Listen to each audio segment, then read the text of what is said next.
countries across the world. And here we are in London, gathered opposite Downing Street, where the UK government has committed further and further funds, weaponry and resources to escalating the war against which they like to tell us is a result of Russia's invasion. But us here, we all know the truth, that this has been going on since long before 2022. That NATO has escalated and they're bringing us to the brink of nuclear war. And so today we're here to say no to NATO and no to war. And let me introduce today, we've got a number of amazing speakers. But first up is Richard Medhurst, brilliant political commentator and all-round nice guy. So please make him feel welcome, please. Richard Medhurst.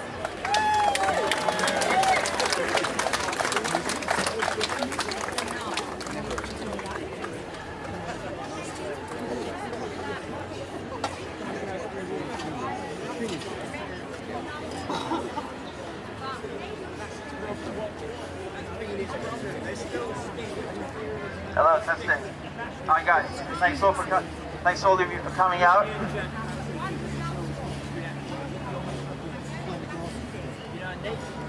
NATO was created originally for. Why has NATO persisted for 3 decades? Why has NATO doubled its membership from 15 to 30 members when there is no Soviet Union? What possible reason do they have for doing that? The world did not begin on February 24th, 2022.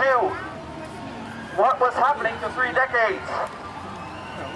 NATO is an aggressive, offensive organization. When they killed Gaddafi, that was not defensive. When they bombed Afghanistan, that was not defensive. When they destroyed Syria, that was not defensive.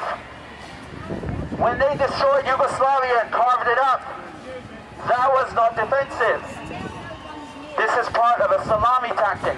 They are trying to inch closer and closer towards Russia's borders. This has been a valid, legitimate security issue that the Russians have had long before anyone ever heard of Vladimir Bloody Putin. Okay? The states, meaning Russia's neighbors. Any country on earth would consider that an aggressive posture. If China began forming a military alliance with Ireland and France and Germany, we would be very pissed off. Security concerns on their own borders. They do, just like any other country. This is part of the salami tactic. This is encirclement. Everywhere Russia is present, we go and provoke them. In Sudan, Russia enjoys good relations with both sides that are warring right now, meaning Dagalo and Burhan. Russia enjoys an interest in the mining and gold industry in Sudan. Now Sudan is upside down. Syria has been a Russian ally for decades. Now Syria is up. If NATO is defensive, why did they sabotage the peace deal? Last year, in spring, Russia and Ukraine signed a draft peace agreement.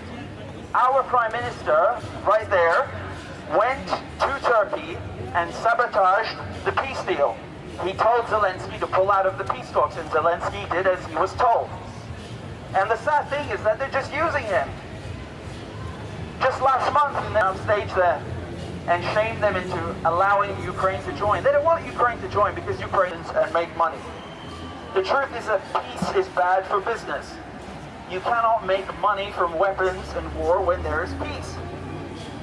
The military-industrial complex, in this case, our American cousins, are hell-bent on emptying their stocks. On top of that, we have the United States, which runs NATO, using NATO as a tool to control Europe.